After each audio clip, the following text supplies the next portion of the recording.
남을 해할 목적으로 아니면 원한이나 아니면 그 안 좋은 감정으로 나에게 기분 나쁜 것을 해결하기 위해서 그 사람한테 하는 행위를 뭐 저주라고 할 수 있겠죠. 거기에는 그 사람한테 너는 죽어라 죽어라 죽어라 죽어라 하고 염원하는 것도 저주에 속할 수 있을 것이고, 어떤 방편 아니면 어떤 행위를 통해서 그 사람한테 해결되게끔 만들어가는 것을 뭐 저주라고 할 수 있겠죠. 이런 경우 실질적인 어떤 사례를 보면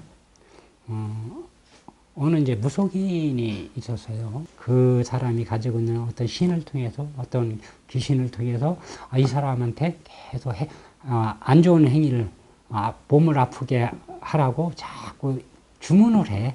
주문을 하니까 나중에는 이 상대방이 정신이 피폐해져 가지고 굉장히 많이 앓게 되는 이런 경우가 있었어요. 이런 경우도 하나의 저주의 사례라고 봐야 되겠죠. 부사가 밤마다가 그 사람 사주를 놓고 기도를 해. 기도를 하면서 자꾸 안 좋은 기운을 계속 보내는 거야. 그러면은 어쨌든 그 귀신을 모신 사람이든 신을 모신 사람이든 무엇인 모신 사람이게 어느 정도 기운이 통할 거 아니야. 기운이 통하니까 이 상대방의 사람이 계속 머리가 아프다고 하고 어지럽다고 해. 아프니까 어쩔 수 없이 자꾸 찾아가. 찾아가고 그걸 빌미해서 그 법사는 무엇인가를 요구를 하고 또 한 가지는 금전적인 걸 요구를 하고 이러면서 그 사람을 지배하려고 하고 이러는 경우가 있었어요. 이런 경우가 있었는데 그거는 그 법사가 내는 어떤 기운에 의해서 계속 어두운 기운이 이 상대방에게 계속 전달이 되면서 몸이 찌푸둥하게 되고 아프게 되고 이런 경우가 있었어요. 근데 이제 이것은 이 사람이 좀 더 이렇게 강했다면 들어온 기운을 막았을 거 아니야. 끊을 수 있는데 나약하니까 그 기운에 계속 영향을 받는 경우는 있어요. 또 하나는 우리가 이제 보통 어느 집안이 되게 그 집안하고 안 좋은 관계야. 안 좋은 관계인데 그 집안에다가 직접 사람을 해야 할 수는 없으니까 직접 해야 할 수 없으니까 그 집 좋다 하는 산소짜리에다가 뭐 말뚝을 갖다가 박아서 이 집이 안 좋아지라고 자꾸 염원을 하고 이런 사례들은 뭐 굉장한 저주에 속하겠죠.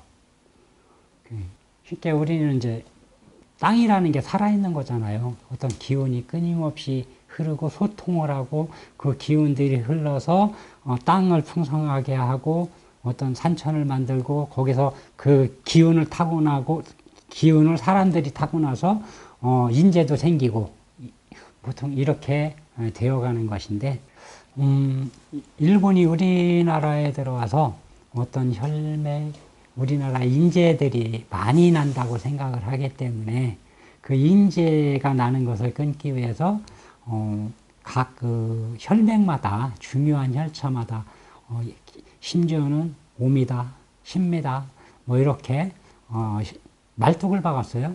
말뚝을 박아서 기운이 흐르는 것을 끊으려고 했단 말이야. 그래서 그 기운이 흐르는 것을 끊으려고 해서 많은 곳에서 기운이 막히고 끊어졌던 게 많아요. 흘러나가야 되는 기운이 어떤 그 혈처를 막음으로 인해서 거기에 응집되고 쌓여져 버린 거지.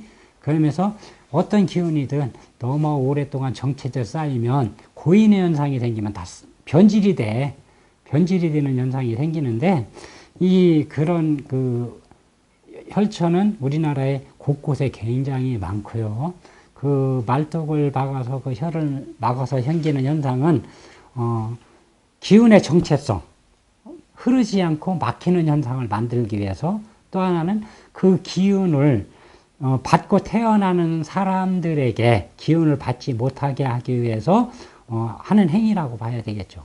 또 하나는 우리나라에 뭐를 많이 했느냐면 일제시대에 들어와서는 선왕당을 빙자한 돌탑, 그 안에다가 어떤 행위를 해놓고 어떤 악의적인 행위를 해놓고 그것을 감추기 위해서 돌탑을 쌓거나 어떤 탑을 쌓거나 이런 행위들을 상당히 많이 했어요.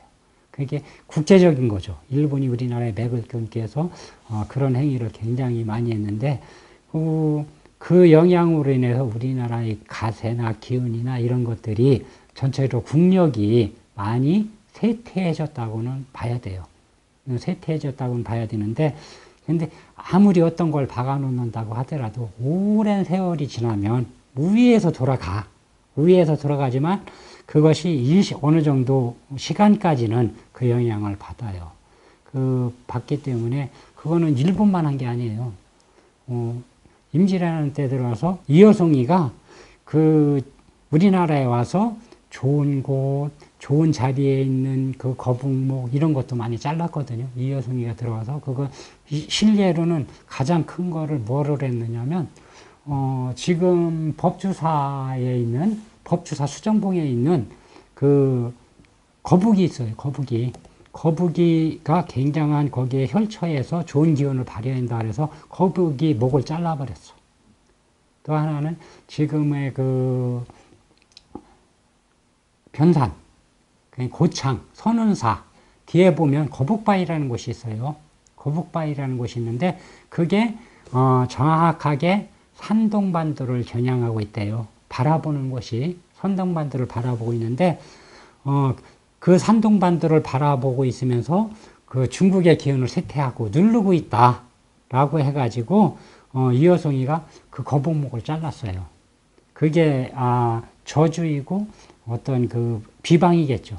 그런 비방을 상당히 많이 했죠.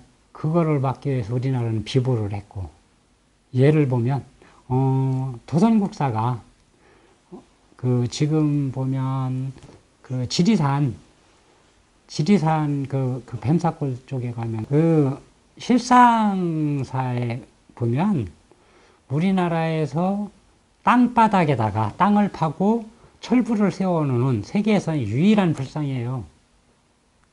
유일한 불상인데 보편적으로는 뭐 불상을 세울 때 바늘 위에 놓고 그 위에다 세우잖아. 근데 거기는 땅을 파가지고 땅바닥에다가 철부를 세워놨단 말이야. 철부를 안치해놨는데 그 철부를 안치해놓은 이유가 그 지리산의 우리나라 대동맥에서 일본으로 흘러가는 기운을 누르기 위해서 흘러가지 못하게 막기 위해서 그 당시에 조선국사가 철부를 조성해서 그 땅에다가 세워놨다는 거예요. 그게 비보거든요. 비보인데 그러면 실상에서 조금 내려가면 그 계곡에 거대하게 그 물막이를 해놓은 데가 있어요. 그게 조선국사가 세우는 건데 물막이를 하면서 물의 전기가 흘러가는 걸 막는다 라고 해서 그렇게 비보를 해놓은 곳이 우리나라에 꽤 많아요.